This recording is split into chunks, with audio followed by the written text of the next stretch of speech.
Good afternoon, everyone. Good afternoon. I hate to interrupt those really wonderful conversations that are ongoing in this room. Welcome to the RK Teetzel Lecture in Art, lecture entitled Contradictory Truths After Gessel, or Black Genius and White Racial Hysteria in Canada's Art and Academic Communities. My name is Markus Stock, and I'm the principal of University College and a professor of German and Medieval Studies. Before we begin, I wish to acknowledge this land on which the University of Toronto operates. For thousands of years, it has been the traditional land of the Huron-Wendat, the Seneca, and the Mississaugas of the Credit. Today, this meeting place is still home to many Indigenous people from across Turtle Island, and we are grateful to have the opportunity to work on this land. I ask you, both in this room and our online community joining us, to take a moment to reflect on the Indigenous histories of the land upon which you live and work from wherever you're situated while you view this presentation. University College is pleased to be able to host this lecture today. The Teetzel Lecture was established under the terms of the will of Rita K. Teetzel, who graduated from University College in 1912. This lectureship aims to bring to the college and to the community distinguished lecturers in art and in architecture. On behalf of the college, I can say that we are very much looking forward to the talk that our esteemed guest will be delivering tonight. Before we get to that, some housekeeping notes. For those attending in person, once we get to the Q&A, a microphone will be passed around after today's lecture. Please raise your hand to ask a question once the lecture concludes. Don't start talking without the microphone because the people online will not hear you, and then we have to repeat the question, right? Please speak into the microphone. For those attending virtually, live closed captioning is available for this event. The option can be turned on by clicking the closed captioning icon at the bottom of your Zoom screen. Please use the Q&A function to submit your questions, and there's someone in this room who will monitor your questions and relay to the audience here. The Q&A will be moderated by my colleagues, Professor Barbara Fisher and Professor Tope Adefarakan. So thank you very much for that. And I now call upon Barbara Fisher, Executive Director and Chief Curator of the Art Museum at the University of Toronto and a professor in the Daniels Faculty of Architecture and Design, to more formally introduce our distinguished speaker.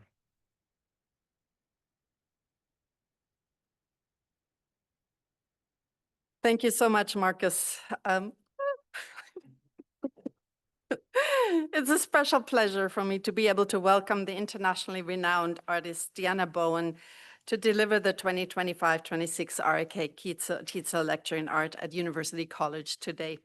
A graduate of the University of Toronto's Masters of Visual Studies program in 2008, Deanna Bowen has developed a body of work that stands at the forefront of visual and media arts practice in Canada, distinguished for its intensive engagement with both the official and buried histories of race in North America.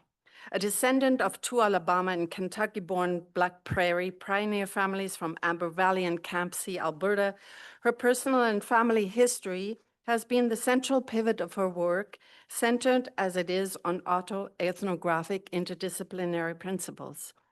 Making use of a repertoire of artistic gestures, such as photo-based montage, text, archival materials, installations, sound, and video works, her work searches, as she suggests, to define the Black body and trace its presence in movement, in place and time, presence and movement in place and time.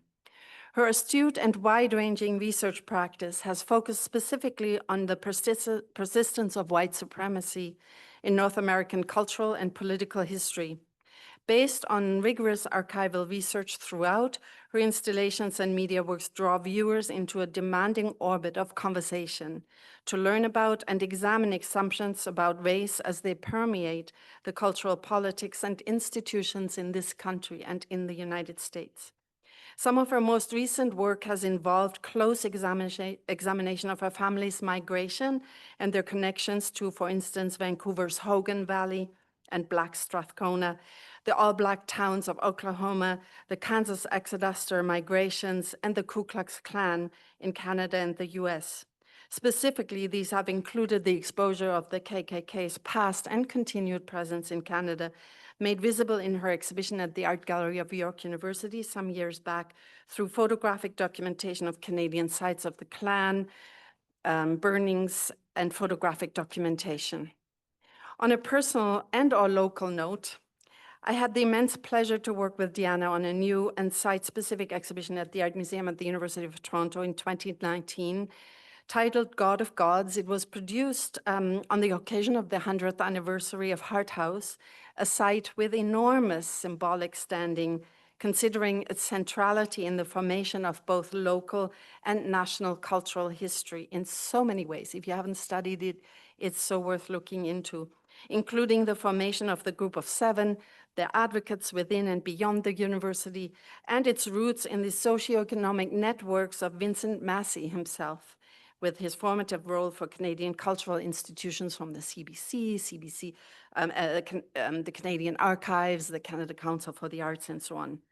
Deanna's extraordinary research for this exhibition made visible the entrenched and naturalized racism in the discourse of the emergent 20th century cultural elite in Canada. The research for this exhibition has become a leading thread in further explorations and expanded engagement with national history through her recent exhibitions, the 2022 Scotiabank Photography Prize exhibitions at the Image Center, her inclusion in Conceptions of White, a major exhibition and examination of whiteness in the North American context, produced by the Mackenzie Art Gallery, the Vancouver Art Gallery, and our museum, the Art Museum at U of T, and most recently, its deployment in her massive mural installation on the front facade of the National Gallery of Canada. With over 30 years of exhibitions, public presentations, lectures, inclusion in international festivals, group exhibitions, screenings, and published writings, Deanna's work has moved to the forefront of cultural conscience in the matters of race, receiving rare, sustained attention in the visual arts and amongst the broader public in Canada and international.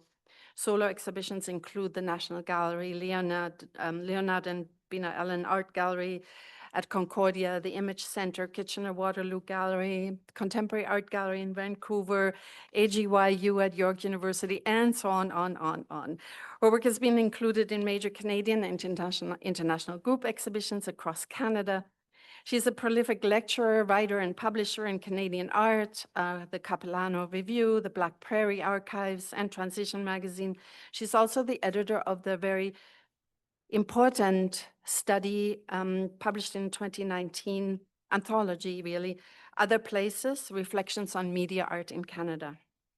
Her work as an artist, educator, activist, and writer has made a mark on our cultural landscape, recognized in contexts around the world, London, Berlin, Kassel, Germany, England, and so on.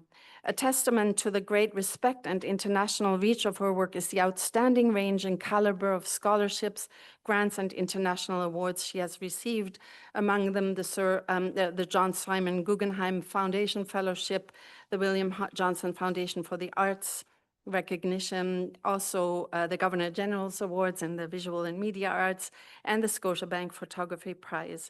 Her ensuing academic career includes teaching in the Department of Arts, Culture, and Media at the University of Toronto at Scarborough, Image Arts at Toronto Metropolitan University, and most recently appointed as assistant professor in the Intersectional, Feminist, and Decolonial Practices in Image Making at Concordia University, where she teaches today, advocating and fostering emerging generations of activist artists.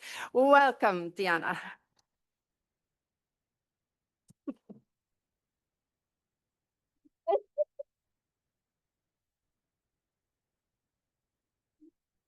Golly, I must be somebody. Oh, that was just the loveliest introduction. Thank you, Barbara. Wow, it's really lovely to be back here. Kind of weird too, but mostly lovely. Thank you for having me. I am just super touched to be here, and I can say very earnestly that your support of my scholarship means a great deal to me. it's very important to have that support. And Barbara, your advocacy is very important. So thank you very much. Thank you. I will babble, so I'm going to try and do this real quick. So I'm going to start talking about this work because I have a fair amount of ground to cover, but suffice to say, Contradictory Truths After Gessel is about, the title comes from the National Gallery experience, we'll say. Before I get into it, I just want to say a couple of things. So I had mentioned I wanted to talk about Audre Lorde, and maybe this section you can kind of factor as like the logic or the ideology of it. And fundamentally, you know, Audre Lorde is known for this notion of, you know, the master's tools will not dismantle the master's house. And I tend to disagree with that in the sense that I firmly believe that using the master's tools can dismantle the master's house. And I do that through the use of white archival documents in North America. I want to make a point of thanking these gentlemen. Michael Wayne, I took one class with in my 2006-2008 MVS study here, and it was a course on American Black history. He's a beautiful man. It took me 10 years to figure out that this very small class had been organized around my family's migration, and I had this super intensive experience of reading quite deeply about how we came to get here.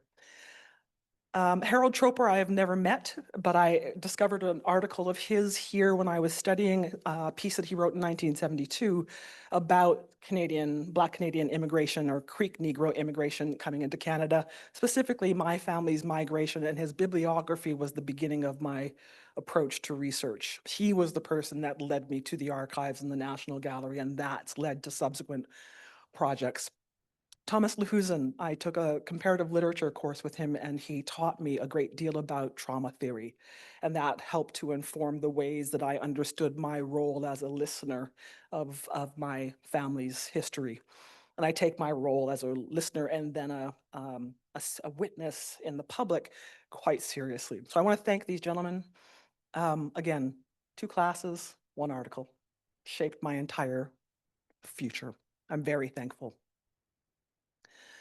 So also the things that I discovered, so there's of course is Harold Troper's article, The Creek Negroes of Oklahoma, a wonderful piece. And at the end of it, he speaks about how there's a need to return to this research because there's so much to be understood about it. And then the other is an article that's a bit long-winded, and I admit that I've skimmed over pieces, but the Races as a Kind of Speech Act was an important piece for me to understand. It borrows from C.L. Austin's language or speech theory around repeat utterances and how things come into being through language. And what these scholars have done is turn this around to make the argument that if one can bring things into being through urgent or for repeat utterances, that one can take it apart in the same way. So my logic here is that I am using white utterances in the archive and I am flipping it back by speaking it back to them. Does that make sense? I think an entirely successful strategy in that way. It also is a fail-safe. One thing I have discovered in my time in these communities is that there is an insistence of proof. And so I found that the distinction between Black proof and white proof is very real. And I've taken the questioning or the unfamiliarity of Black archives out of the equation and used white ones to simply cut to the chase. It's a means to bypass the denial that comes with talking about race in this country by nature of saying, well, these are the things that your people, your forefathers wrote. I perhaps have read them, and maybe you haven't, because we're navigating these systems in very different ways. But my understanding of this is inherently a strategy of 1, having people not cry on my ass, and 2, it's just literally a way to get past that seemingly impenetrable denial that keeps us from talking about deeper things. So, white racial hysteria, mob violence, and public lynchings. This is speaking specifically to my experiences of working with Angela Casey, who was the interim director and CEO of the National Gallery 2022, to 2021, 22, 23, something like that. She was hired by Sasha Suda and Kitty Scott to do an organizational review of the National Gallery for the first time in 147 years. Needless to say, she found great inequities in it. Sasha and Kitty moved on to, well, Sasha moved on to another organization, and Angela was left with a number of firings that upset many people in the Canadian art community. What it also generated is an extraordinary amount of anti-Blackness and hostile attacks in the media against Angela, the largest argument being that she was unqualified for the position. I disagree with that. This woman was a beautiful person to me, and she was beautiful for all the Black artists that were at the National Gallery in the time of her tenure, which is not perhaps what I could say about other directors of the Canadian milieu. But I also want to talk about media and the bias inherent in the approach. On the left hand is an example of perhaps how I think all of us Black folks were looking at Angela. She is an important moment in this Canadian cultural landscape. She would have been the first Black person to helm a federal organization in the country, first. Now, we saw her as leading the National Gallery to a moment of transformation. Long overdue, welcome. We're all behind her. On the other hand, you have mainstream white media that largely, you can tell the difference. Angela's looking a little tired here. And they framed her in a way that, she's making an argument around what she's doing as though what she's doing is somehow wrong. 147 years, I want you to think about that. So I also want to point out to the fact that there's a plethora of white mainstream media available to all of the people that attacked her. There are virtually no national newspapers published by Blacks or otherwise that could be an opportunity for her to respond. So I just want to talk about the notion of this being like bringing a knife to a gunfight, right? Pretty much doomed from the onset. Didn't have to be, but was. And so the other thing is, we talk about this, the heritage minister stepped in to, I guess, at the request of very angry white people that wrote letters and went about kind of shadowing Angela in the world. I mean, Mark Mayer, Diana Nemiroff, Charlie Hill, look at these hostile people, angry, hostile white people that don't know anything about Blackness, don't know anything about difference, but they're out there and they are certain that Angela is the wrong person for the job. Let alone you've got Paul Gessel, who was a journalist at Galleries West, which is was a small publication out of Calgary, who is writing about my imminent project at the National Gallery and framing me as the problem that the new director needs to deal with. I mean, I suppose I should be impressed by that, but not really. It's horrible, right? But it also speaks to the fact that these people were all extraordinarily unprofessional in their approach to Angela's presence, my presence. And their resistance to change at the National Gallery speaks to the deeply entrenched white supremacy of the institution, the fact that they could not fathom that two Black women would have something to offer at this institution is a telling kind of reflection of the reality of the Canadian cultural and academic landscape at the moment. Diana and Charlie shadowed Angela Casey to classrooms at Carleton and insisted that white students keep up the pressure to push her out while she was there. This is very ugly behavior. And I name it because I know it, because my family experienced it when we came here. So this is like a very real Black understanding of what this was. Now I can speak to the notion of, public lynchings, and I'll get to that in a second. But at the short of all of this, that violence that was directed at Angela ultimately resulted in her being pushed out. And I learned about it on this day as I was installing the work. It was midway point in installing this work that I very much imagined to be about her tenure. And she came to me and told me that this was her last day, and I was crushed. I don't know that white art folks can understand how important Angela was for us. far as the introduction of bringing Blackness, bringing Black scholarship, Black art history to the forefront, she was a huge deal for us. And not a single person that came at her in the press actually took any of that into consideration. The primary concern was that she didn't hang with them. Like that was like the requirement that was needed. What about she knew about shit that they didn't know about? Not on the list. Contradictory truths after Paul Gessel. I need to emphasize that any of these white people that I'm talking about, I have never met. They've never talked to me about my work. They've never asked me a question about my ambitions. They've never asked the gallery about it, but they did go out and start publishing stupidness from the onset. So Paul Gessel was an NGC employee, then was at the Ottawa Citizen, and then was at Galleries West. And he began the attack on my project before the piece was even installed. There were no drawings of the work in the world, so this is somebody who actively sought to stir up shit easily a month before the project opened.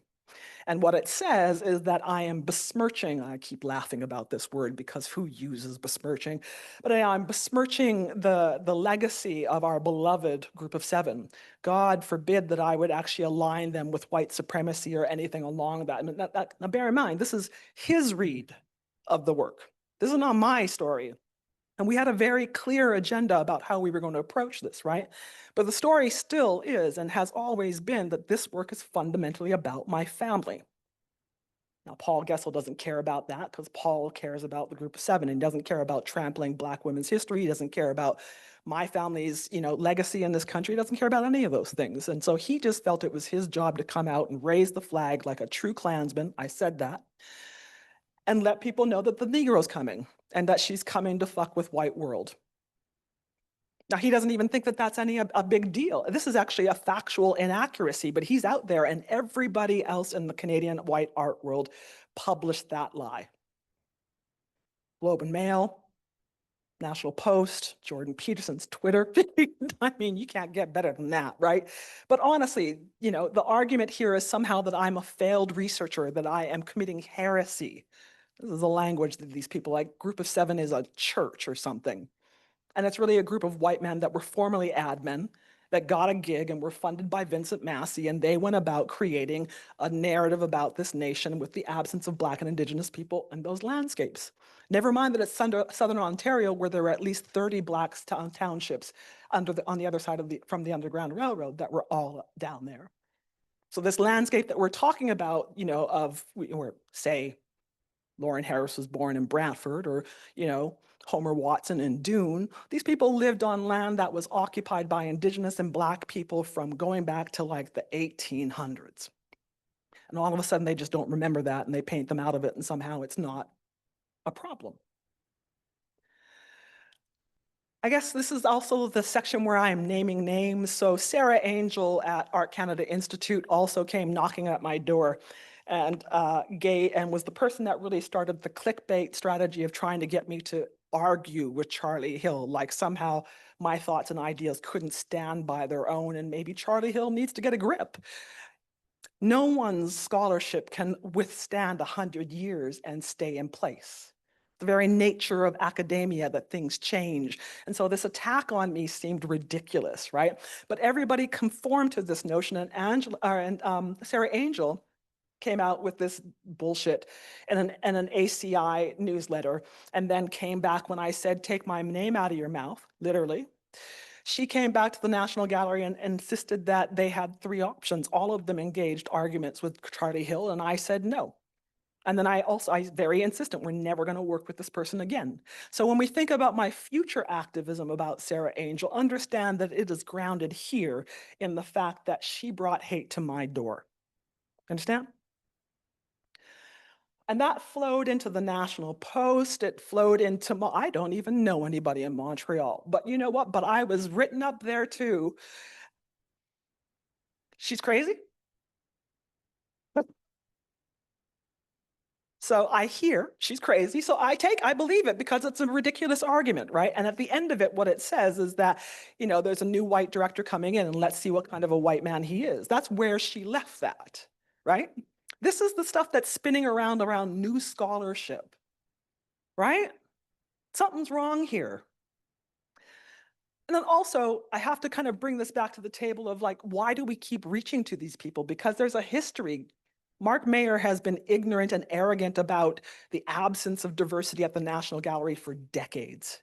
And this article here is an example of some of the pushback when he came out in 2010 talking about he doesn't know where the Black people are or the people of color are because they only deal with excellence. The fuck is that? Sorry, did I mention I swear? Anyhow, you can bleep that out. I mean, let me back up a second because the expectation of my being a responsible Negro in this moment is a bit high, right? This is crazy behavior and it warrants this kind of a response. I don't want to be nice about this. This is dumb shit, right? Now, the funny thing about this is that Paul Gessel was the Ottawa Citizen reporter that actually reported on Mark Mayer's drama. And in this instance, he was supportive of change. But something has happened between this time and now. Maybe he's not at the Ottawa Citizen. I hear that's what he's most upset about. So all that to say, why are we reaching to Mark Mayer to ask a question about the direction the National Gallery is going? Or any of these people. We know he hates racialized people. This is 2022 with him coming out and trashing Angela, and it's like pages of commentary underneath it of him being a hostile dick. There's really no other way to put it. Just somebody fundamentally disinterested in making change in this organization and being arrogant and ignorant about it publicly and posting it because he's not worried about anybody coming back at him. Or if they do, he's going to be an asshole about it. And we keep reaching for this guy. Why is that happening? Sarah Angel? Well, we know about Sarah Angel. She's a hot mess that goes around and gets people fired for no good damn reason other than this. She just takes issue with how somebody speaks about a genocide. Why do we care about what Sarah Angel thinks about art in Canada? And well, Paul needs a friend. This is an image of Paul Gessel's Facebook page as of 2 days ago. My book has been on his Facebook page for 3 years. Man can't let that shit go. And on the other side is his last article because Gallery West got shut down because all of the Canadian institutions that witnessed his stupidity stopped working with them. So they ran out of money based on his rhetoric. And so his last article is literally a defense of his approach. And his last paragraph has my name on his lips. Man's got an issue, needs a friend, somebody get him, like whatever it is. But there's an obsession here that's not natural. And I don't know why all of those folks followed that. It's just a guy who lives in Ottawa that writes for a rag in Calgary. Why does that matter? Who is this guy? Again, I haven't met these people. Why does their opinion matter about my work at all? Well, anyhow. I want to speak to the historical, so I guess part of the reason why I get upset about this is because there is an extended history of Canada using public lynching in the media as a strategy to get rid of Black bodies. And I say this from my own family's experience. So when I talk about, Paul flagging the negress that's coming, I'm also talking about us when we were coming, the Negroes were coming. And so these are examples of the articles that came out when my family came to the country. Of course, the red flag is that more Negroes are coming to settle in Alberta. The Minister of Interior, Frank Oliver, had gone to Oklahoma where our family was and saw that Creek Negroes were actually wealthier than white settlers. The problem was that not that we were downtrodden. The problem is that we were actually extraordinarily resourceful, had our own schools, had our own churches, we had the whole thing. And the problem was that we were just too damn good. And so Frank Oliver and the government actually implemented a strategy of blocking us at the border. The bullshit argument was that the terrain was too cold and all of these Southern Negroes just would find it too cold. It's a hot mess, right? So anyhow, so I have an understanding of how the media works.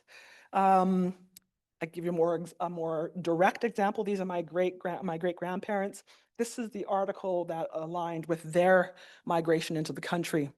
40 Negroes turned back. We were turned back because my great uncle had a broken leg. It was a train full of 40 people. that they had paid for that chartered boxcar to come to this country and were turned away from one person and a broken leg.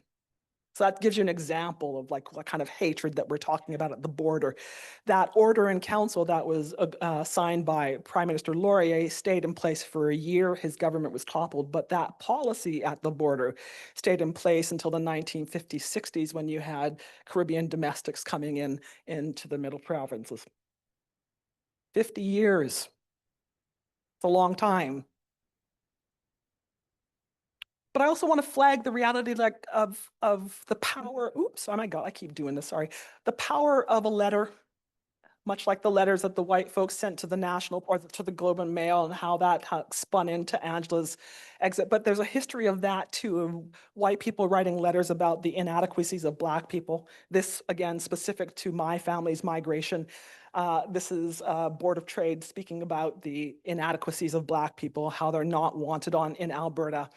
And again, they end these arguments with the threat of mob violence, lynch mob violence. Actually, I should go back.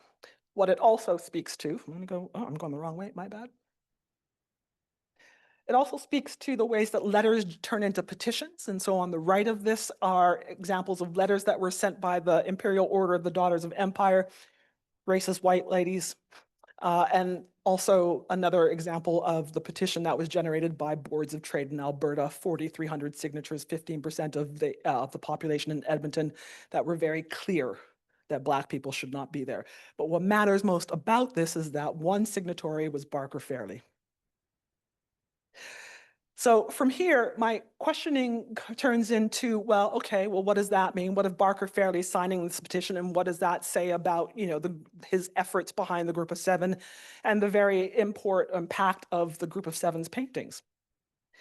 That is one thing to consider. And then the second thing is, once the order in council was dropped, the job had to be finished in a public way. And so Maclean's magazine filled some of that gap by publishing an article by a gentleman named Britton B. Cooke, who is a good colleague of all of the G7 players and also a member of the Arts and Letters Club.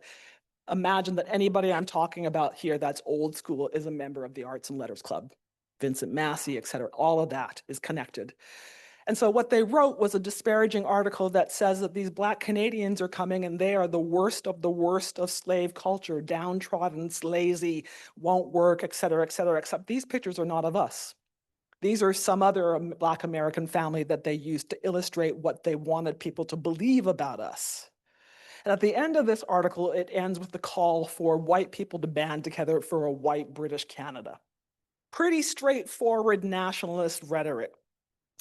Now, the significance of this article is that Lauren Harris is the drawing that accompanies this article. And my colleagues, my white colleagues who are all bent out of shape about this, they're like, well, he wouldn't know. He doesn't have anything to say about it.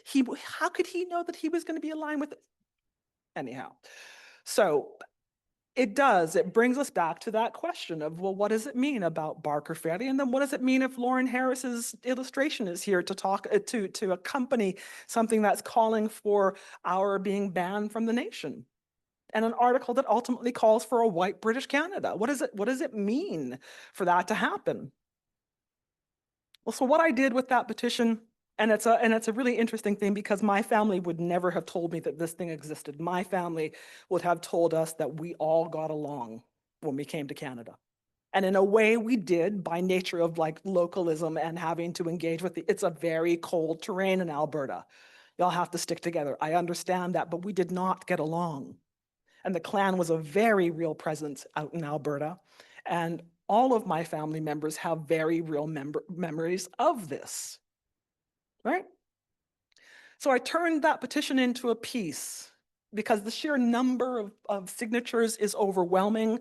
The scope of that petition on a wall is it's massive, but you can also read this. I mean, it's an extraordinary kind of piece of evidence of how white people would, even if they were illiterate, and they would check an X on it just to make sure that people understood that they too believed that Black people should not be here. Barker Fairley was not the only famous person that was on that petition, but he's the one that matters here. That petition led to an order of council, as I mentioned, and here is the rescinding of that. But again, it doesn't really particularly matter. At the end of the day, a letter can lead to the ousting of Black people, proven here, proven also at the National Gallery, proven generationally over time in my family. This part.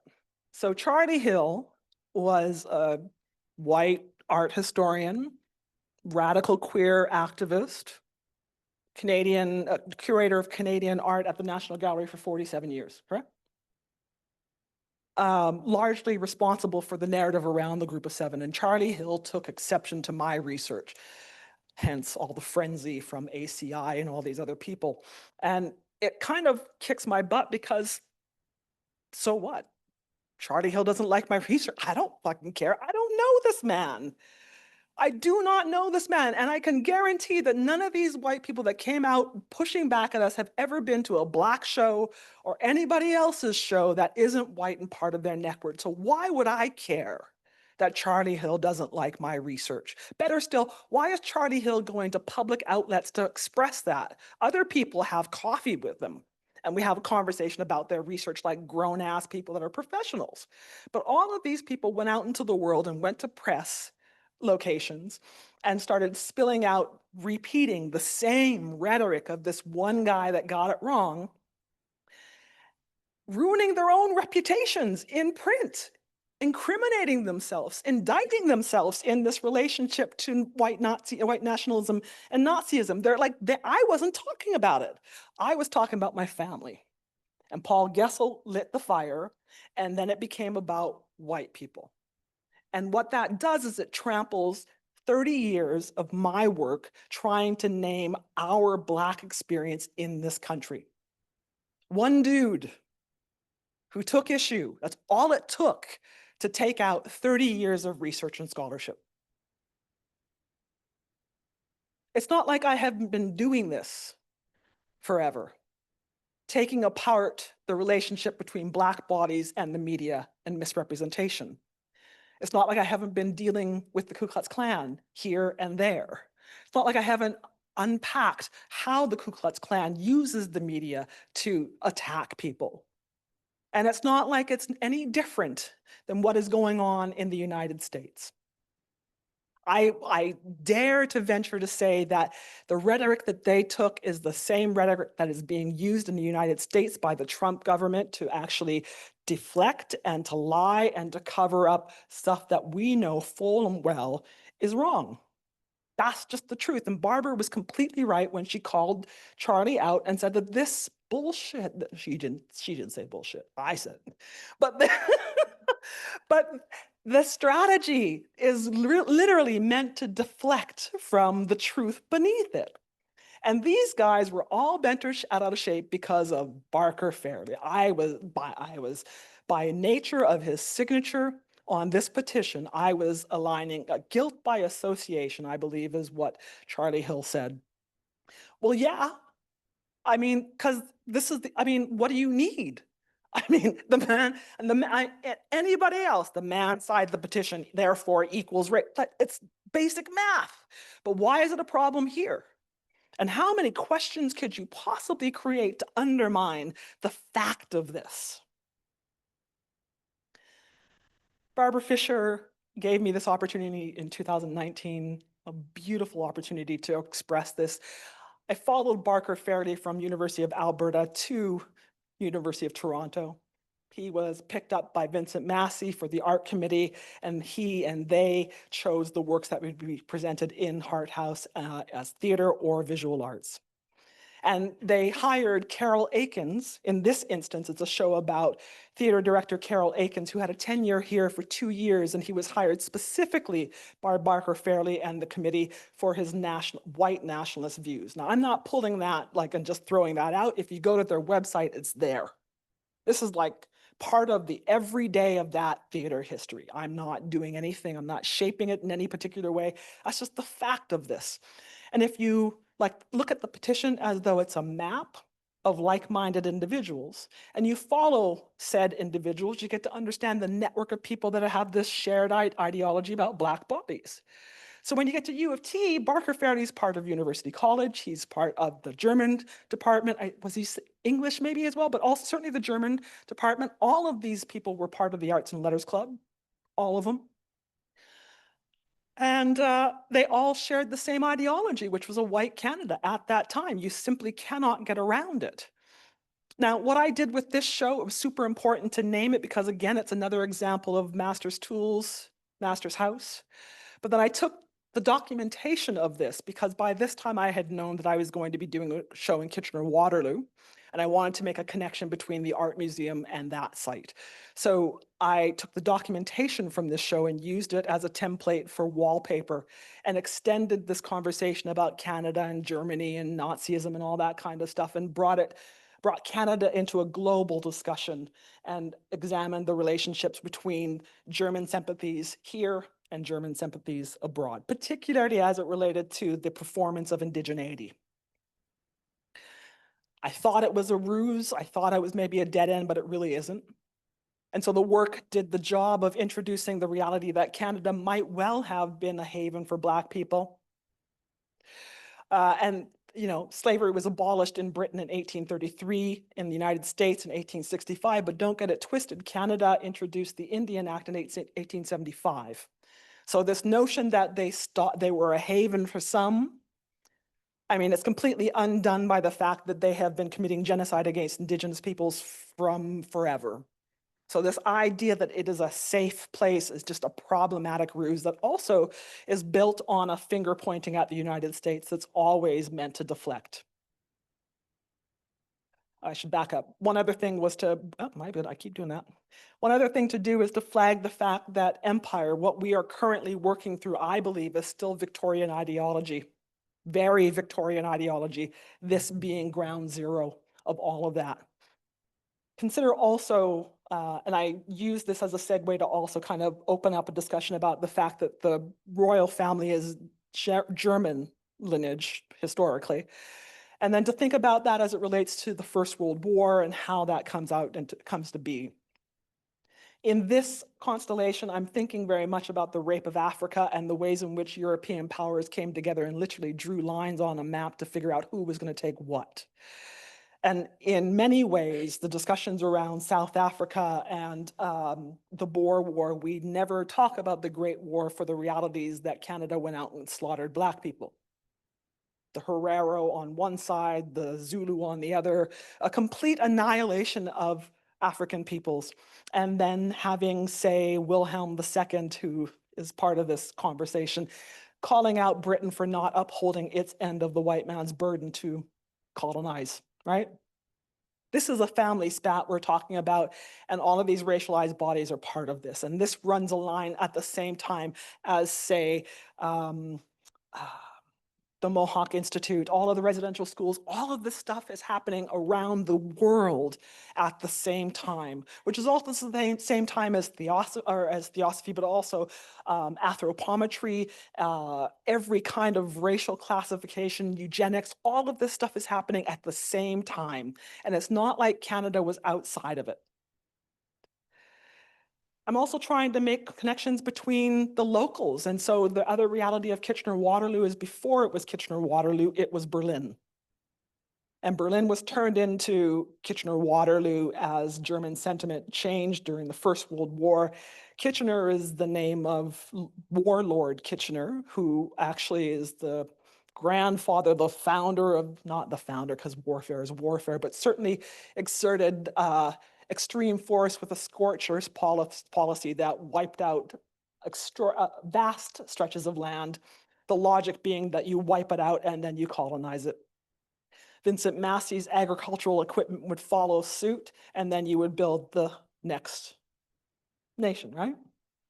I'm not making that up, y'all. That's fact. But it's also the birthplace of William Lyon Mackenzie King. This image right here is an inversion of him and J.D. Rockefeller. And thinking about J.D. Rockefeller's relationship with eugenics and Planned Parenthood, et cetera, et cetera. Berlin matters for the Kitchener connection, which brings us to Black Drones in the Hive, which is a show that has just stopped touring. created with myself and Crystal Mowry, who is the best curator, one of the best curators I've ever worked with, but the first Black curator I ever worked with. And it was a labor of love between the two of us, and we were both epically messed up producing it by nature of consuming all of this dark history, but we also consider it to be the most significant thing that we've ever done together. It's important. And we've toured that show to a bunch of other Black towns with other historically Black communities that know what we're talking about. And that has been an extraordinary, rewarding experience of finding other elders and other descendants that are doing the same work that I am doing.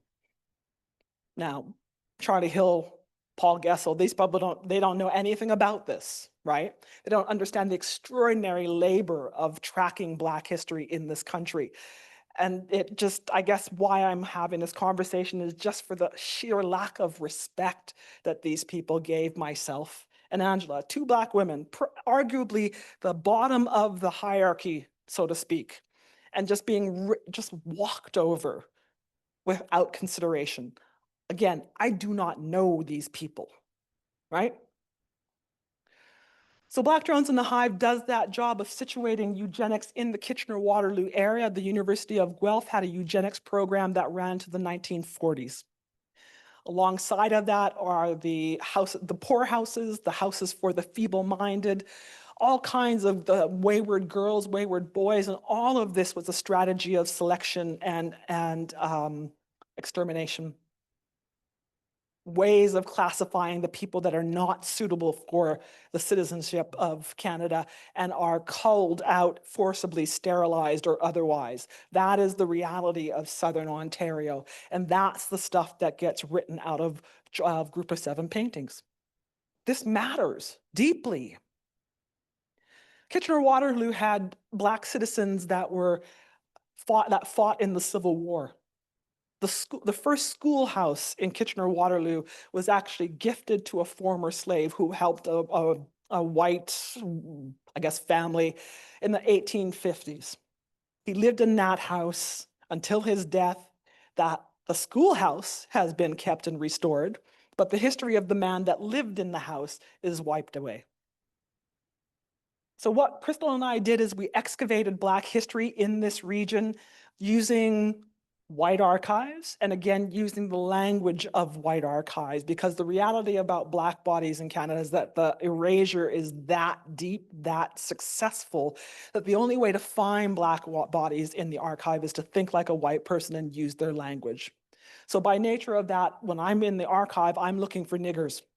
I'm looking for darkies. I'm looking for spooks. Any other kind of derogatory name that you could think of, because that's how they were classified in the archive. And that's how they're presented when I present them, because people need to understand how this works. The shadow archive is very real, and there are numerous bodies that are beneath the honorific that gets held up in this country. The other thing we did is we made a point of making sure that this show spoke back to the Group of Seven, those paintings. And so what we have here is a couple of things. One is it is the first person testimony of a woman named Sophia Pooley, who was the slave of Mohawk chief Joseph Brant. That undoes a lot of things. Certainly kind of brings that question of Black Indigenous solidarity into question. My community, we come from one of the 5 civilized tribes that also bought and sold slaves. It hasn't always been about solidarity, right?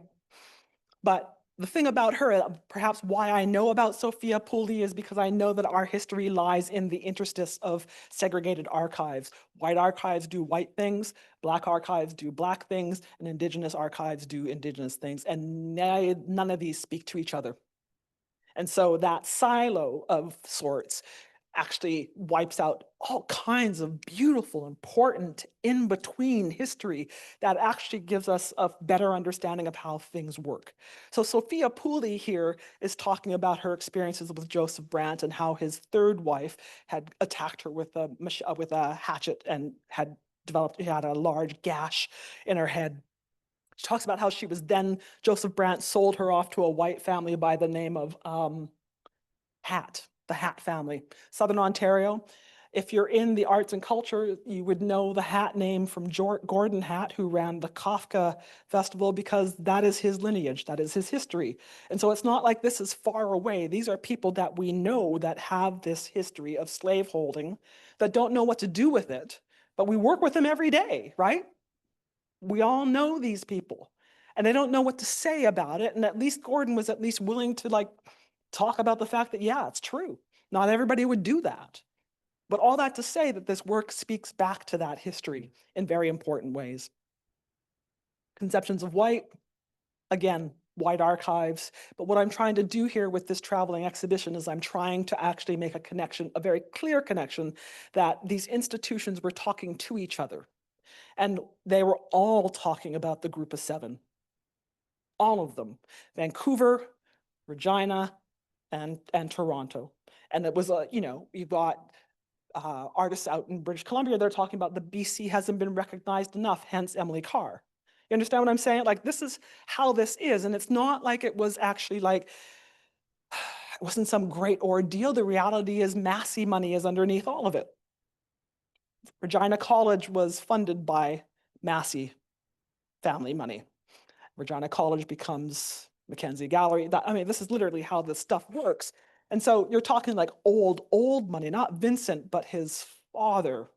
That generation of patronage that leads into the buildings, the building of buildings and museums, et cetera, et cetera. That layer of patronage is what actually influences subsequent generations. It's exactly what we're standing in this institution. Massey's name is all over University of Toronto. And it's important to name also that these are, again, social networks. These are not like curatorial kind of open calls. These are conversations amongst like-minded individuals that have a vision around a national narrative about Canadian art. And what's funny about this attack on my work is this notion in my composition for the National Gallery that I've aligned the group of seven with some Nazis. There's only one image of a swastika in my composition, and it's with a Nazi soldier, and not just some Nazi, it's our Prime Minister, William Lyon Mackenzie King, a known Hitler fan, seance haver with dogs and his mom and all that business, but also a genuinely horrifically racist man. Some Nazi. It's this man who pushed back the Jewish refugees when they came. We didn't allow them because of this man, because all of the laws around Asian residency. This man. So don't get it twisted. It's not like some Nazi. It's a prime minister, and a prime minister who has a public servant by the name of, wait a second, Massey, who is connected to all of the artists that are making the work around national identity. Coincidence? I don't think so. So when we talk about some Nazis, let's be very specific. And I want to be specific because there's a difference between a Klansman and a Nazi. And so when we make this argument, let's be clear that when we're talking about that, we're talking about these people. Some Nazis. Pretty important Nazis. I'm going to close in this conversation around Black genius. Because again, underneath all of this drama is the reality of the fact that I have been caring for my mother for the last 5 years in the latter stages of her dementia. And the work that was at the National Gallery spanned from Queen Charlotte, the first Black queen, Portuguese, married into the British, and it spans to the year of 1943, which is the year of my mother's birth. And the logic here is that everything between that is the traumatic history that we generationally have been working through. Seems reasonable enough. And you all know, if you know my practice, that I very, very rarely am actually like, the work doesn't look like family work because I'm doing something else, right? And so what I'm reflecting here are the things that have oppressed us, right? I'm naming the names of the people that did the things. And that seems to be a problem to some, right? And then what beneath even the conversation about my mother is the reality that my mother and I were actually estranged for a good 15 years. So the work that I was doing was not only kind of difficult by nature of dementia, but it was also I was coming to terms with a woman who was, I came to learn, mentally unstable for her entire life. And I didn't know it because that's just my mom, right? And she's violent like that because she's just my mom. And that's how we do. And that's what we talk about, because we talk about kicking white boys' ass all the time, because why? They were always there with baseball bats and the gallows humor of, remember when you all like hid under the table? It's not funny, really, when you think about it. But this is what I was working through. Has nothing to do with what these white men were talking about. And at the end of the day, what became clear to me is that my mother, and if we really, really, really want to get into the background of what this work is, 30 years ago, I thought if I did this research, I'd be able to understand who she was and she would come to love me. And that did not happen. But this was the labor that I was working through when I produced this. And these people came along and walked all over it like it was nothing. And so I take issue with this, and perhaps I'm talking about this because this is the first opportunity I've had to speak back about this experience. And at the time, there were very few people that spoke about the situation as it was happening to myself or Angela. And these are very, very, very violent things that are happening. And no one's talking about it. And in fact, and we do this Canadian thing of, well, if we just stop talking about it, it just never happened. And we never have to work it through because everything's okay because we got gun control and healthcare or something like that, right? Anyhow, so from there, I've actually managed to move beyond that. I produced a show called The Golden Square Mile. This text is actually from that show, because what I did is I extended this project and then went to look at the Francophone side of the equation, the cultural leaders in Francophone communities that were contributing to the creation of the National Gallery and that vision, et cetera, et cetera. And then, of course, looking at the Black community in Montreal and its history in Little Burgundy and how it was the railway that brought Black bodies into the country. And then it was Black bodies that brought jazz into the city. And that jazz is much like the jazz that we played in our bar at the Harlem Nocturne in Maine and Hastings. Made a show about it, about how we ran a jazz club. And so the through line is there, right? And out of that, some, 40 years since I've been in my grandparents' church, I came to understand that my family, the church ladies that I grew up that made, we had the Christmas dinners in the basement of the church. These were all the radicals that created the Porters Union back in the day. Had no idea.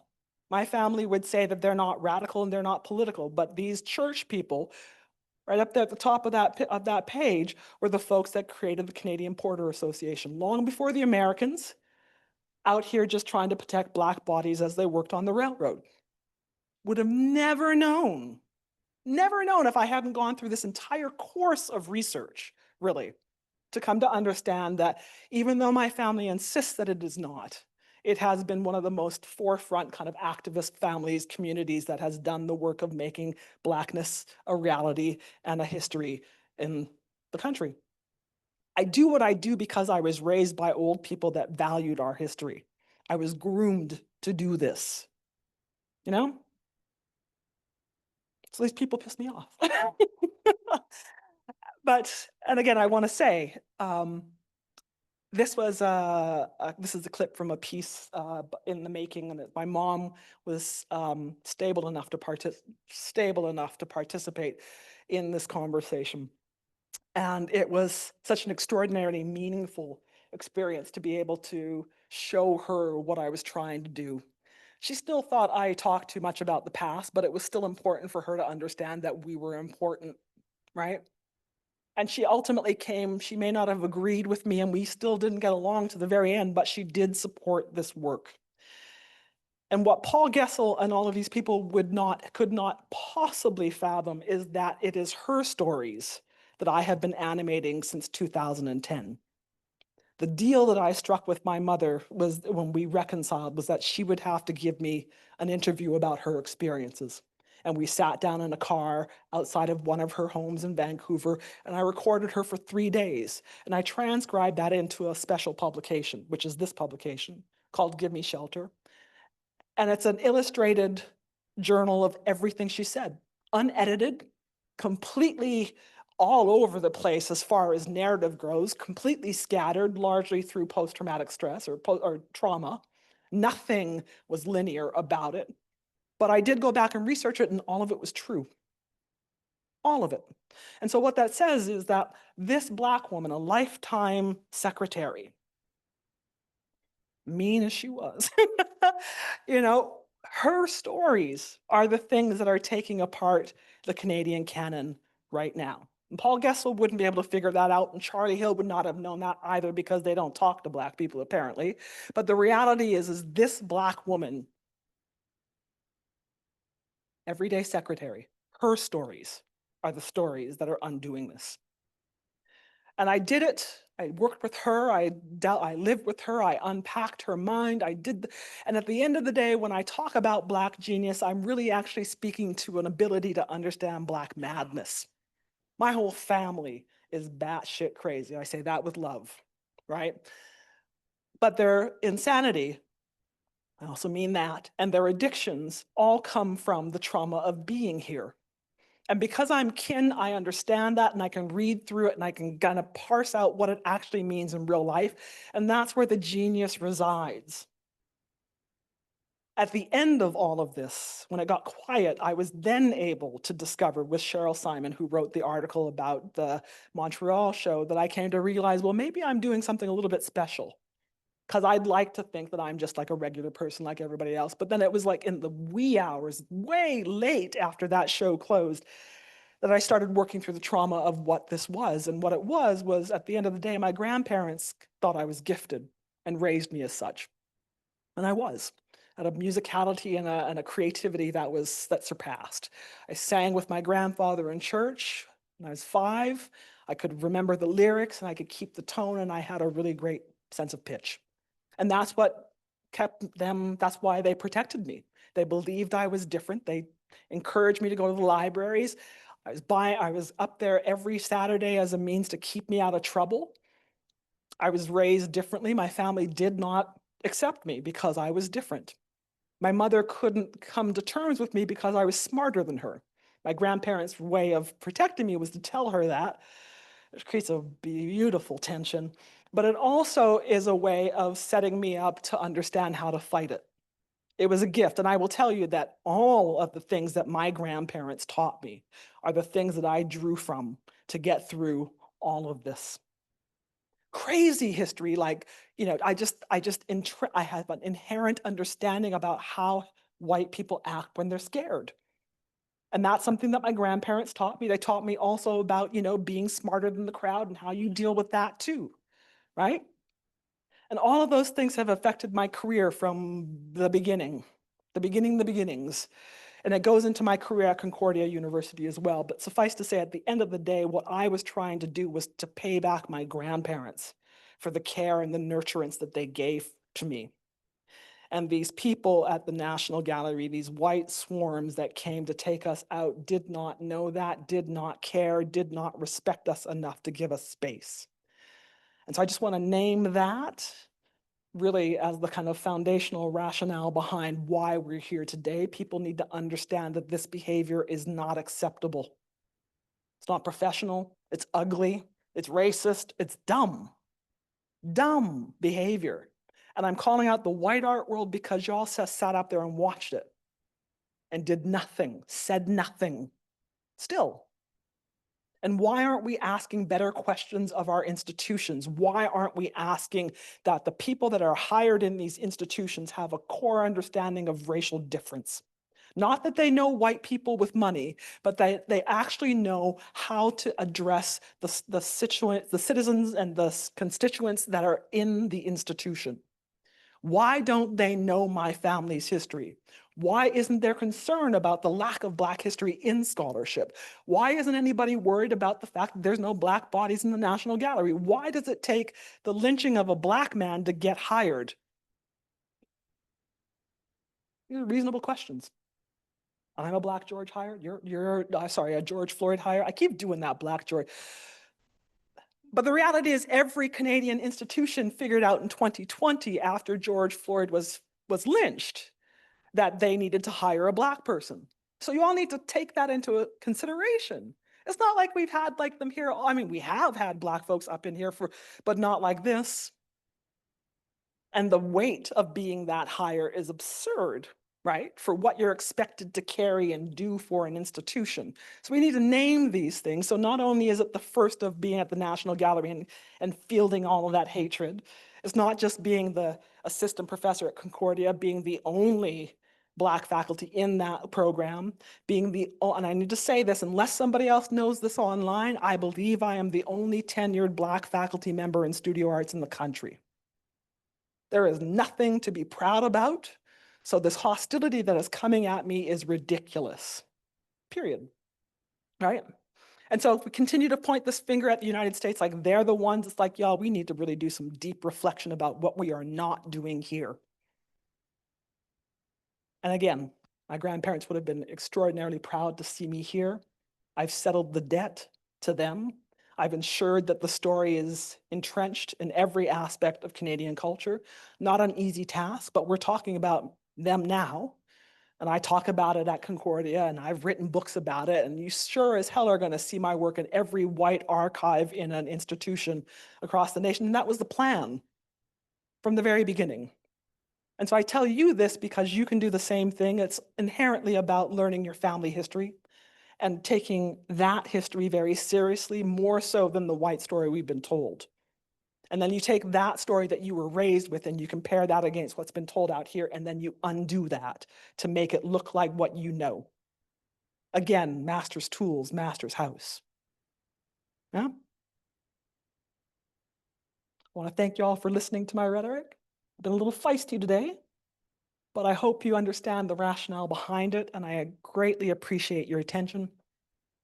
I want to show you one last picture to keep it very clear about the work is about in case anybody forgets, because it's inherently grounded in this. These good people. That's what the work has always been about.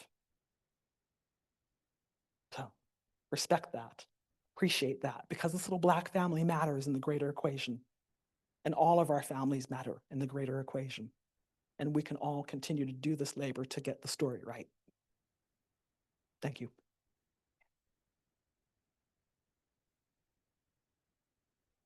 Thank you for such an insightful and reflective lecture, Professor Bowen. Now, please join me in inviting Professor Bowen and Professor Fisher to our conversation nook for the Q&A portion of our event. We have about 20 minutes for your questions. I made time. Get out of town. Holy cow. How are we doing this? Okay, I think we're...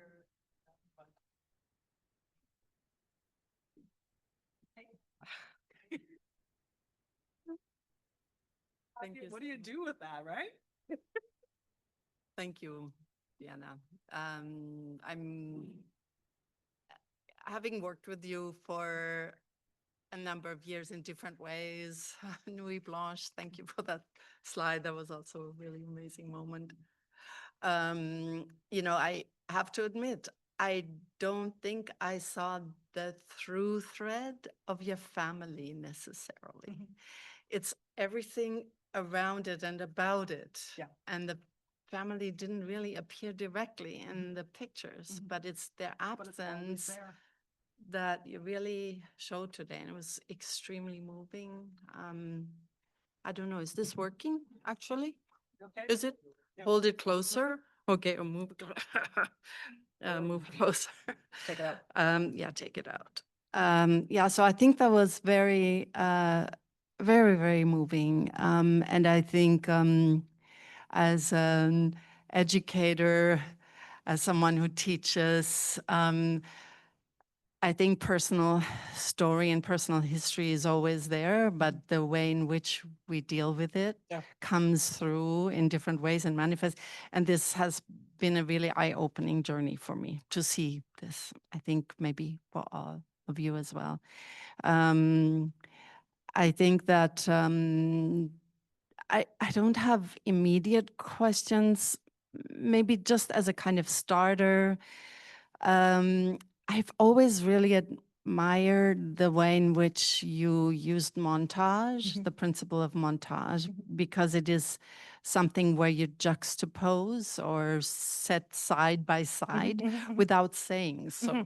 So the gaps in montage are always the place where absence rises and or questions Yep. surface. Yes. Right, that's the principle. It's and you've been just incredibly astute about using that media, and I think that that was sort of so shocking about how the press responded to your work at the National Gallery, because it was, you know, folks who you would imagine are visually literate, and someone like Charlie Hill, his life has spent in art, and he has himself been a person or a subject of, I would imagine, very similar Yeah. stories Yes. as you, in the sense of the first out gay male in a National Gallery institution. You sort of thought, would you not know what ideology does? And being in a context where you are the montage, where you are actually the one,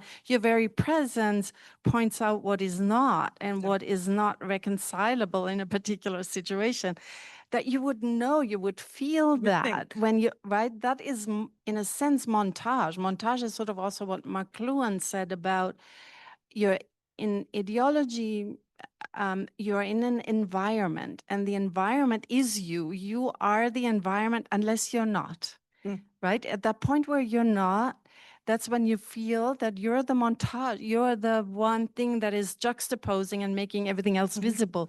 But anyways, there's so much there, and they didn't see it, and they judged the adjacency and juxtaposition as an equal sign. Shocking, you know.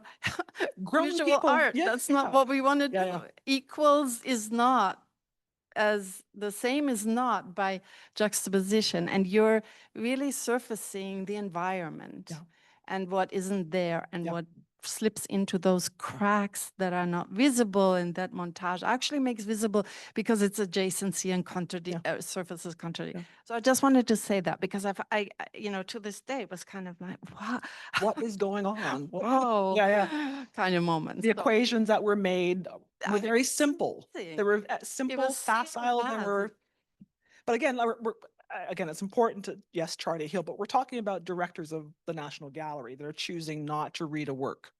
Because I believe that they are perfectly capable of reading the work. They chose not to support an ideology. Jumped to, I don't know. But I will say there's something real about white fear. It does, I don't know if other people notice this, but it wipes out logic. Just at, I don't want to be cruel about it, but I am most fearful of a fearful white person, because you can't tell. You don't know where that's going to go, and this is genuinely from a place of appreciating the distinctions between their life and mine, and understanding that they don't experience my life as I do.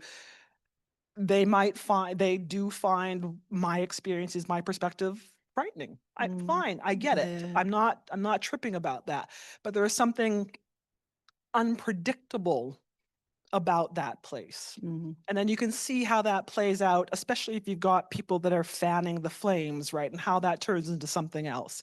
And I hate to do this because I'm going to point to the States, but I'm also critical of it. But that's a perfect example of what happens is if you stoke that fire, logic goes out the window, right? And it becomes this other thing that is fueled by a rage that's displaced.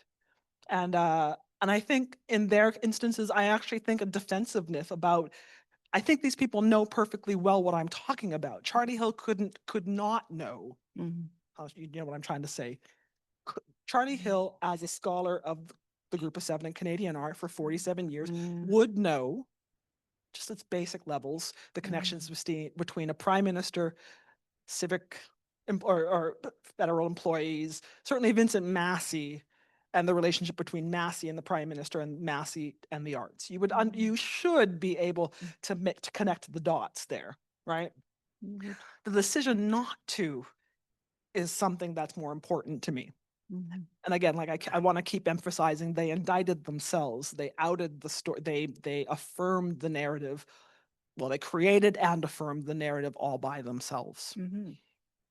I didn't even really need to be there. It was just, it was bizarre. Made it equal as opposed to somehow. But again, there's only one Nazi insignia on, I mean, it's racism across the board. Yeah. But to single out one place is about something very particular. Mhm. Eric Brown is in that composition. If we really want to get into the iffiness about it all, Eric Brown is the first director of the National Gallery and left behind no papers. And how does that work? Mm. Right? Like it just doesn't make sense in the logic of creating a national institution Mm. founded on, for reflecting Canadian, like it doesn't make any sense to not leave papers about how you built it or how you got the works or any of that. Nothing exists. Like it just kind of fell from the sky. And that in and of itself, for the time frame, again, 1939, same time that Lion Mackenzie King is out there at the German Olympics, these things are happening at the same time, and you can't take that away. It's also the same time that the first director of the Winnipeg Art Gallery was doing his work, and he was a known Nazi and wrote extensively about it. It's like the Canadian institutions in the 30s and 40s were following the political line, and Canada was part of empire and of the British Empire, and empire up until very late in the 1930s was espousing or aligning with Germans. Have I got that right? That's about right, right? Yeah, exactly. America in the United States, you had people in Times Square giving the Heil Hitler sign in like 1939. You had it in Canada as well. This is not like I'm manufacturing this history. And even if we like, and so to think about a Charlie Hill or any of those directors and their extensive knowledge, and I'm relying on their extensive knowledge of the Group of Seven, did you not contextualize them? How could you not? Right? Unless you're actively working to keep distance from something.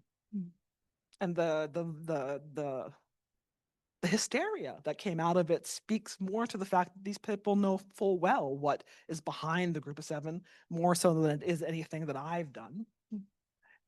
But the history, again, it has to come out. Canada has to review something past the 1920s. And that, I say that like in a broader sense around our understanding of the nation as a whole. This art history can't stay this shallow forever. And the National Gallery can't stay in this binary of white and indigenous forever because national looks like all of us, right? It's crazy to think that someone's scholarship could stick for 100 years and not get unquestioned. Yeah. The investment in that history was, of course, massive, right? And so it unsettled all of the ground, really, if you thought about it. But also, I'm not the first person to have these conversations. First Black person, perhaps, but not the first person. And there's extensive critique of the Group of Seven that's been out there for a very long time. So there's something very particular about my saying this that sets off something. Never, let alone the fact that I'm the first Black woman to be doing this work and all this. There's all kinds of firsts that are happening there that get deflected from by nature of this drama, right? And I think that that's the bigger puzzle piece. I think that this also it was a very real, the drama was a very real, successful strategy in ousting Angela. The argument was that she was unqualified, that she had not worked in an art gallery. But again, I'm going to say that about every previous director. Have you ever worked with a racialized artist before? It's like a tit for tat, right? If we're going to go there, how many of you know how to curate a racialized body other than Basquiat and he's dead, right? Let's be very real. Like that was Mark Mayer's last claim, right? But let's be really real about it. This work around introducing new bodies into the gallery is happening because there's been a very real absence for a very long time. So why would anybody push back on that unless you wanted to keep it so? Right? And that's what they ultimately showed themselves to be. And that's perhaps the inherent the failure of their strategy, maybe. I don't know that everybody agrees with me. I'm sure there are a lot of people that thought that was the right thing to do, right? I regret that there are a lot of my colleagues, our colleagues, that thought it was the right thing to do. I imagine that there are more questions out in the room, and thank you. Thanks. So, hi. Thank you so much for that. I have an observation and a question. The observation that I've come to is that sanity is vastly overrated, and that the kind of backlash that anybody else but the establishment gets, I think can be succinctly described in 2 words, and it's called white fragility. Yes. Yes. And the fact that, you were pointing it out is because you're perceived of as a threat. Absolutely. The idea, I mean, like even personally, anytime I say something quietly, it's like, Yeah. Yeah. and then you raise your voice. Why are you so angry? Why you're angry? Yeah. Yeah. So the question I have is, and if you could address all that, right? But the question I have is, if it isn't so easy, because obviously there are anybody but the white Yeah. race, with apologies to, all those implicated. If there isn't a paper trail, so to speak, right? Because again, I have famous people in my family, but they're the ones that have been approved by the establishment. So there's a lot of history on them. But as you say, right, the true story is in the interstices. Yes. How do you find those stories if, the people who have those stories don't really have a motivation to speak? Fair. There are a lot of community members in Amber Valley that wouldn't talk to me, even though I'm kin. And what I came to learn was that our indigeneity was the big secret. And it's taken me 30 years to get to that, right? It has been extraordinarily difficult to get to, by example, that information. A few years, maybe a decade ago, Lonnie Bunch, who is the director of the Blacksonian, the Black Smithsonian, was here, and we had a conversation about what's with the silo, and it really does fundamentally boil down to money, right? And it's such a shame because we should be talking about that middle place. I guess what would I say about it? How do you find it? I was talking about it earlier today and just talking about leaning into the story that your family tells you. Even though my family story was actually slightly inaccurate, my grandmother threw some red herrings in there to throw us off track. We're not Cherokee, we're Creek, right? And so these conscious kind of things. I guess the only thing I can say is the way that I got to the middle ground was by studying the siloed histories to the point where there was nothing else to find, which is a very long-winded approach to doing it. I can't think of another way to get you to the middle ground unless you have a forensic knowledge of what's already there. And then you can start thinking through what's absent. I know that's not a very good answer. It is the way that I approached it.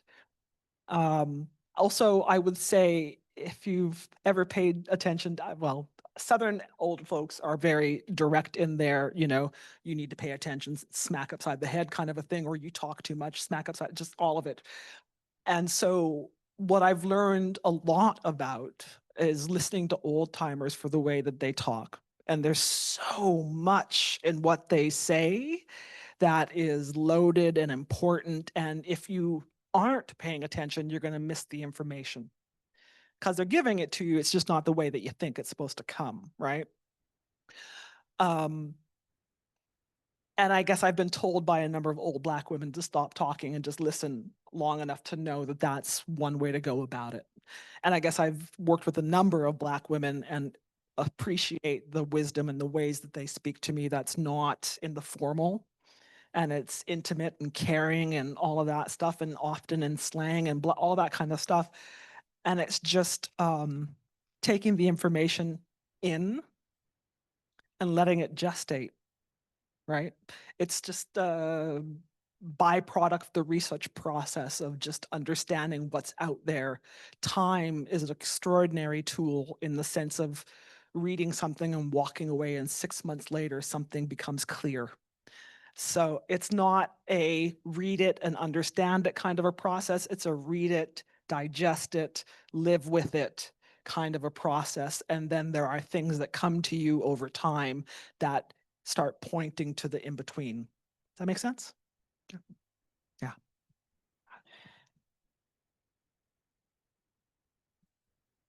So we have a question here online. And the person says, thank you so much for sharing you and your family's histories and experiences with us. I really appreciate the way your family has always been a guiding star in your research and practice. It's very inspiring as someone who has struggled with institutions/people in power who are only interested in non-white stories that don't shake up the status quo. May I ask, have you ever felt lost/uncertain when going down a research or career path? If so, do you have any advice for how to move through or around feelings of being lost and uncertain? Thank you in advance for your response. You're an Good amazing Lord, force. that's a doozy. Have I ever felt lost? Absolutely. The entire time. There again, speaking about, I started the work in silence. My family, it's like the most basic things. I was originally looking to get enough information to apply for status. And then I discovered the 5 civilized tribes and parked that for a while to digest what that meant. And then I just kind of got to a better understanding of, well, why do I need to do that? I mean, I know the history, but to be quite honest, thinking about the social hierarchy of things, I would be the lowest of the lowest of the lowest. And why do I, and just, practically speaking, why would I go to do that? And it would only be for monetary reasons, would be just shitty reason to do it. And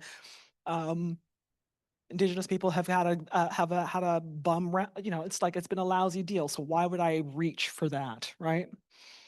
At the same time, Wanda, stop laughing.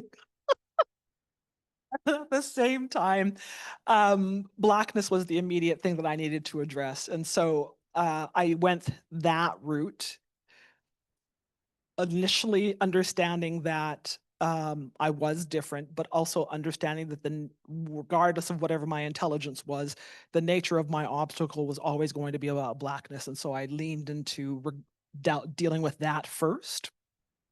Have I felt lost? Absolutely.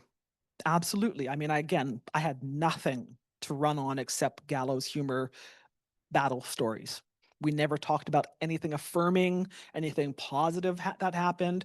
It was just all battle stories. And so when I decided to go down south, I just had enough on paper, and I got a grant from Canada Council, and I did a Hail Mary, and I reached out to a cousin who is probably a good 30 years older than me, who was a lifetime military guy, and I'm this dyke that's out here just trying to and I just thought that was a disaster in the making, but he was the most beautiful guide, and he took us around. And I was most lost when I found the family. I found family that still lives on the plantation that has historically owned us.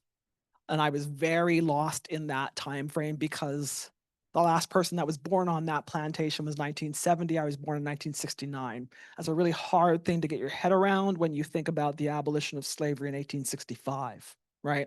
And how does that happen?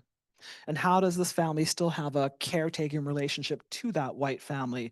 And I mean, it was just a really bizarre experience that messed me up. And my cousins that were there had never been in the front door of the big house until we got there with the camera. And these were 65-year-old women. And I was just like taken aback by all of that, and how one older cousin, Doris, got a master's degree and teaches elementary school and teaches the grandchildren of the family that owns us. And she doesn't teach them their history. And I am still continue to baffled by it, but I continue to work it through. And it left me in a place of, well, originally I wanted to do a proper documentary, and I wanted to do that thing of recording them and all that stuff. And I felt completely incompetent. I didn't have the budget to do right by their story. I didn't know enough. I wasn't strong enough to tell their story. And I also just really didn't know what to do with the reality that we're still talking about slave trauma that is in the contemporary times. And what do I do with this, right? There are other things to kind of consider. Once you get into the South, you're also dealing with the realities that Black bodies aren't detailed by name until after the Civil War. Prior to that, they're property, and so you're going to have to go through wills and, you know, all those kind of land decrees and all that kind of stuff. And that too is heartbreaking because I don't know how to talk about Black people as property. Like literally something that you would will a person on to your descendant. Like that logic just is not, I don't have it. And so it's not so much that I was lost, but I was also crushed. It's just a really, really painful history to read about, but if you're really going to try and make change out of it, you have to absorb it and feel it. And that's the part that sucks about the work. I'm going to be really honest about that. And I'll be very honest about the fact there's been a healthy amount of self-medication in all of this, in part because the other skill set that I have is the ability to see hate before it comes. And so I saw Trump before it came, and I was messed up when he got here, and I couldn't get out of bed. And, you know, and it's not that they exist, it's that I saw it coming. And that's the hard part about it. And being out in the world and try to tell people in your creative practice that this is coming. I've been talking about the Klan coming to Canada for 15 years, right? It may have taken some time, but we are there now, right? And I can prove it, I can speak to it now, and everybody's more open to having that conversation. But for the last 15 years, I felt like a bit of an idiot talking, you know, like about doomsday to people that don't want to hear it. But, you know, we're here now. So what's hard, it's lonely. The work is lonely if you're on a path that's singular. And I think any researcher would say that. I think the violence that is encased in this history is just, it's harmful, it's hurtful. There's no way, and there's really no way to authentically, and now somebody can argue this, but I feel like there's no way to authentically do this work without feeling it. Yeah, I think you have to feel it to be able to articulate what it is. And I felt lost in the second Trump election because I just could not fathom how I could watch it. And so this time around, I've pulled away from social media. I'm only on Blue Sky. I'm not on any of the Meta platforms. I'm not actively witnessing the way that I did the first time because it made me sick, right? So I'm not paying attention. I'm paying attention, but I'm not paying attention and posting and witnessing and speaking about it as extensively as I did before because I can't do it forever.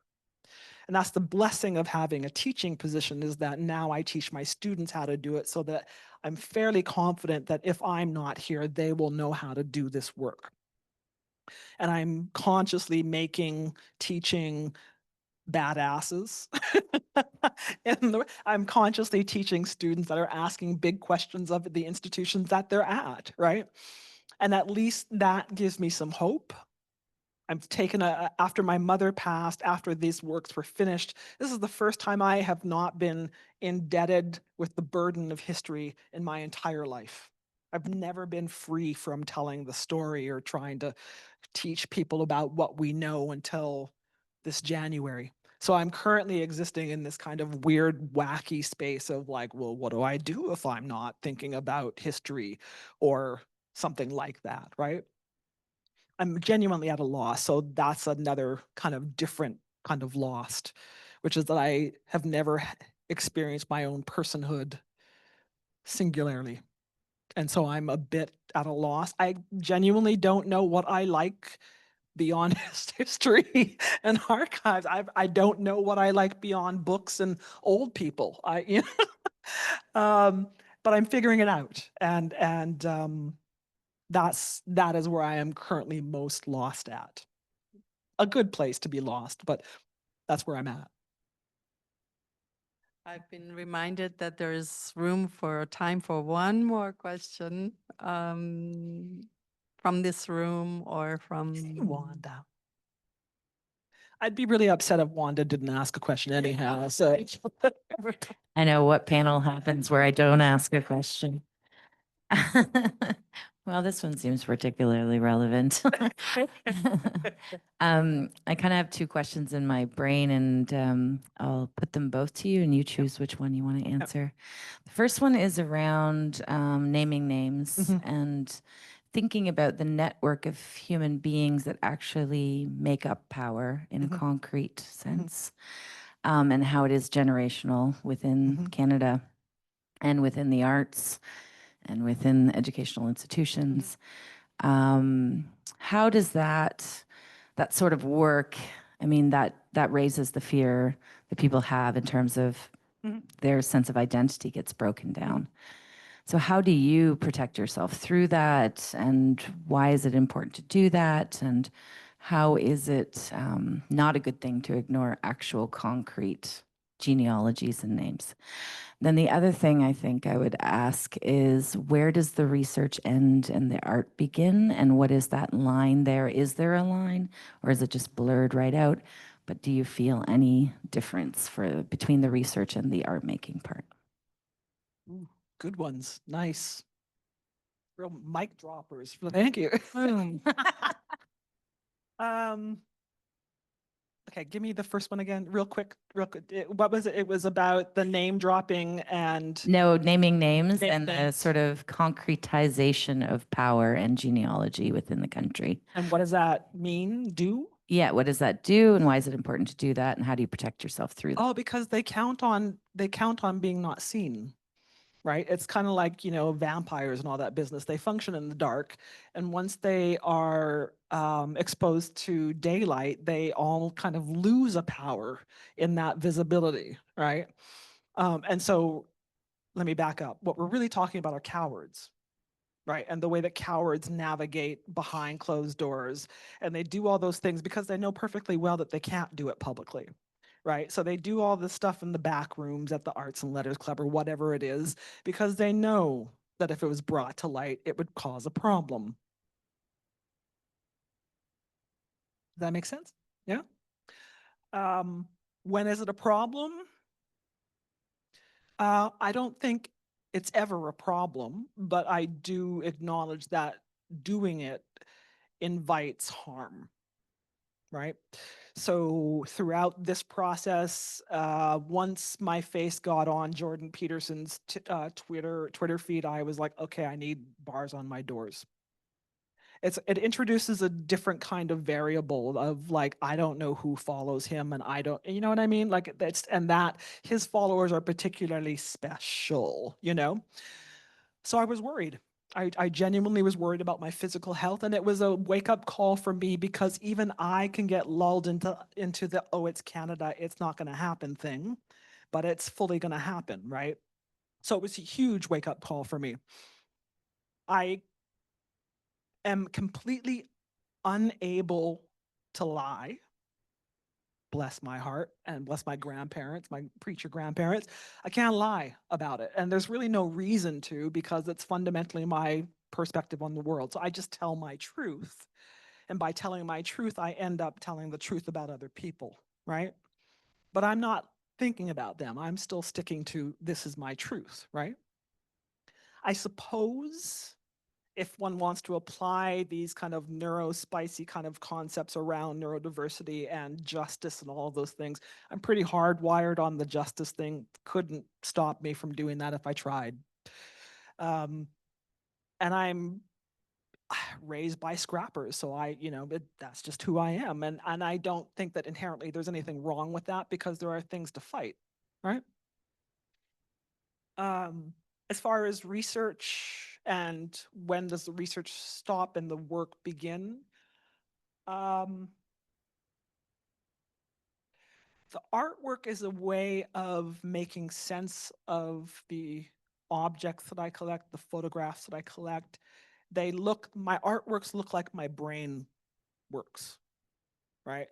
Anybody knows Abby Warburg and his practice and this wonderful way of visual organization that he goes about, that is not the Dewey Decimal System, but is something else. I think like he thinks with visuals. And so this arrangement that you're thinking about visually is very much in that mindset of relationships between images and the history of those images. And so in many ways, the work is the math.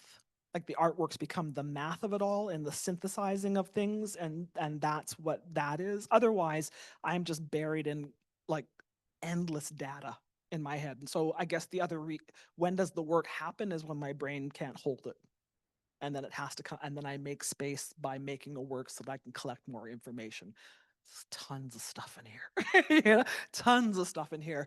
But it's also a necessary cathartic part of the process, because if it doesn't come out of my body, it stays in my body and I'm sick, right? So the work is a necessary kind of an outlet. And because I come from, you know, Amber Valley and these black towns, and the first thing they build are churches and schools, I am groomed to be teaching. And so